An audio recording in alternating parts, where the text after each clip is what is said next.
International Girl Team 2023, Mathabo Matlou, has been chosen to partake in the prestigious New York Fashion Week. Now, that ramp has seen, among many other world-renowned models such as Naomi Campbell, Gigi Hadid, Precious Lee, and Adriana Lima walk that ramp. Now, for more on this exciting opportunity, we are joined by Matabo herself. Matabo, thank you so much for joining us, and congratulations on your win. Thank you so much. Thank you for having me. It's an absolute pleasure. So, a month ago, you were crowned International Teen Miss. Yes. Talk to us about that experience. It definitely was a very new experience for me. I had never competed overseas, and this is definitely the biggest title that I've ever entered or even won. So it was quite exciting to be trying this out for the first time and to be able to win the title as well. So take us through the journey of that title. Does it start with a South African leg of it, and then you get to compete on the international stage? So there is a South African director, and she obviously has the International Girl South Africa. So I was chosen to represent South Africa, that side in the United States of America, and that's how it went through. And for someone who thinks that pageantry is just about walking the ramp and posture, what more have you learned throughout that experience? You know, one thing for me is that you really do need the fellow finalists to be by your side. Like, you'll have other girls that you won't see eye to eye with, but at the end of the day, friendships are made, you know, and those are the girls that are going to stick by you the whole week, whether it's a 2-week competition or whether it's a 3-day competition. But you will find those people who will support you, and you'll support each other and rub off each other. Yeah. And of course, that support would go a long way, because beyond the week of pageantry, you are looking to be a voice, especially for millennials, and in getting them to open up about the social ills that they experience, and particularly with teenage pregnancy and drug abuse. Talk to me as to how you want to go about that route, and why particularly those. You know, I think in this day and age, social media is a huge key that anyone can use. And if you can have a voice, you can use that voice on social media as well. I know it'd be nice to just hashtag and take selfies. Right. But, you know, for me, on my platform with Instagram, I really do love to talk about the things that I'm passionate about. Gender-based violence, you know, period poverty. And those are things that other people, my audience, can see if I use my platform, if I use my voice as well.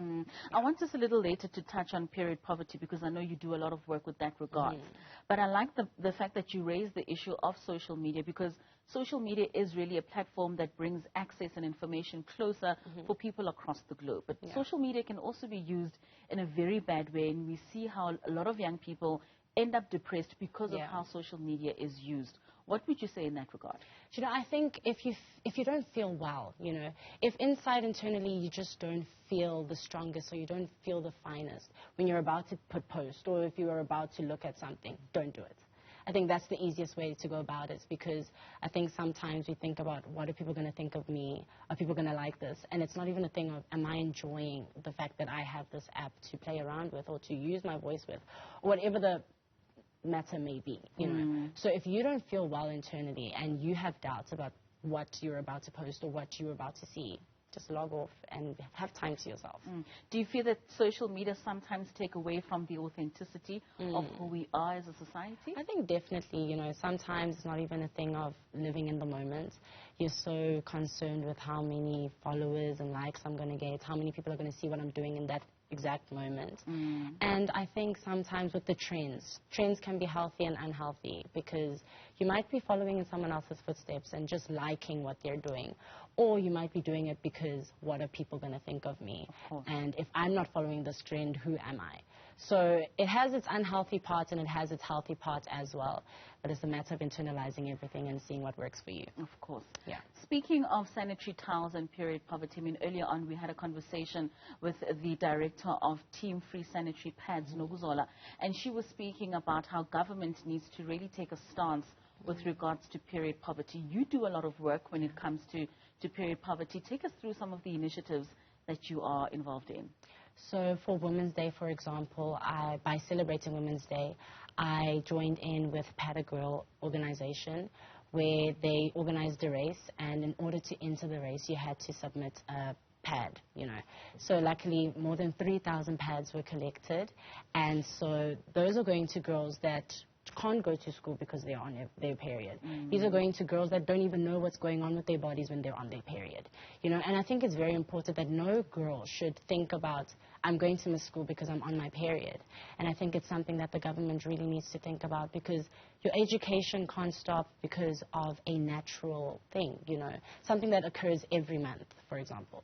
So I think it's important for the whole world, South Africa at large, to just look at this issue and see, why is my child at home because she can't go to school because of the condition that she's in. It's a natural thing that's happening with our bodies, and it's something that shouldn't be a taboo topic to talk about. You know, these solutions we need to come up with these solutions, and we need to help the girls that aren't able to do the things that they can do on a day-to-day basis. Yeah. Education is at the heart of what you ultimately want to do. I mean, you want to become Miss South Africa, go on and represent on the Miss Universe stage, but you also want to be a lawyer. Yes. What inspired that?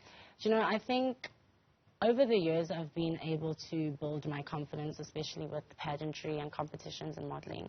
And so I want to use my voice in the defense of others. And when I look at it, what am I going to study that links to that? And it's law, you see. So when it comes to the formal side of things, it would be law. And when it comes to the informal side of things, it would be the platforms that I get from these competitions, the platform of social media and things like that. So I want to help others. I want to help the youth find the power in their voices. It's just a matter of that little bit of confidence that can get you there and that can let you be loud. You know, so, and speaking of that confidence, I mean, there's a lot of stigma around pageants. Yeah. People often think that it's, like I said earlier, walking the ramp and having a beautiful smile and a great posture. But there is a lot of intelligence that goes with regards to speaking your mind and being able to influence and mold other people's minds when it comes to pageantry. You know, I think one thing that many people should realize is that most pageants have an interview session. You might find that maybe the judges are asking each and every finalist the same question, but what is different that you're answering, you know? And I think when it comes to the intelligence part and how you can speak and how you can sell yourself, that's the most important part about it, because how can you be the queen of the country or that province or whatever it may be? So it's more than just walking on stage and smiling and having pearly white teeth. You know, it's a lot. And I think a lot of people just need to realize that the girls that do pageantry, we go through it. So we really do. And it's a lot. How do you deal with the pressures? I mean, also just to juggle between the pageants and schoolwork. You were traveling across countries and continents, and during a time in which you were writing exams. Yes. I think for me, I've been blessed to go to a school that's very understanding. You know, my school helps me better myself with my academics as well, and it's also given me a chance at bettering myself as well. So I think with the pageants, I'm very passionate about it. My parents know how much I love it, and I guess because they see how much I enjoy it, they also push for it as well. When it comes to the pressure, you know, you just remind yourself of who you are and why you're here, and you remember how much you enjoy what you're doing. So don't look at it as, oh my gosh, you know, look at it as something that you're enjoying, and you'll just be reminded that I'm having fun.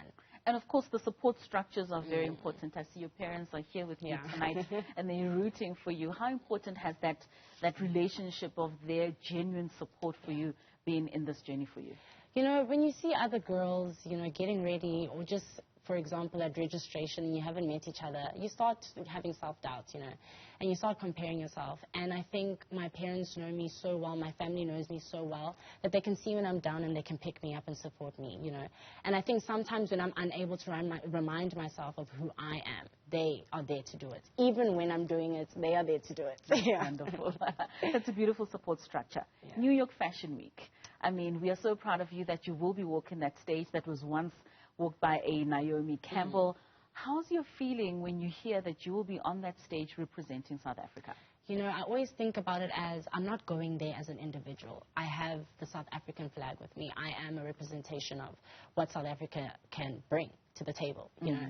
And it's just a dream of mine since I've been a little girl, you know. So when I look back at 8-year-old Matabo, I'm sure she's proud. I'm sure she's like, how, you know. It was a dream, and now it's something that's a reality, and I'm honored to even say that. Look, we are very proud of you, and I'm sure you're going to walk many other stages, and with the gown of you being a lawyer many, many more years to come. But congratulations, we do wish you all the best, and we are super proud of you. Thank you so much. Thank you for having me.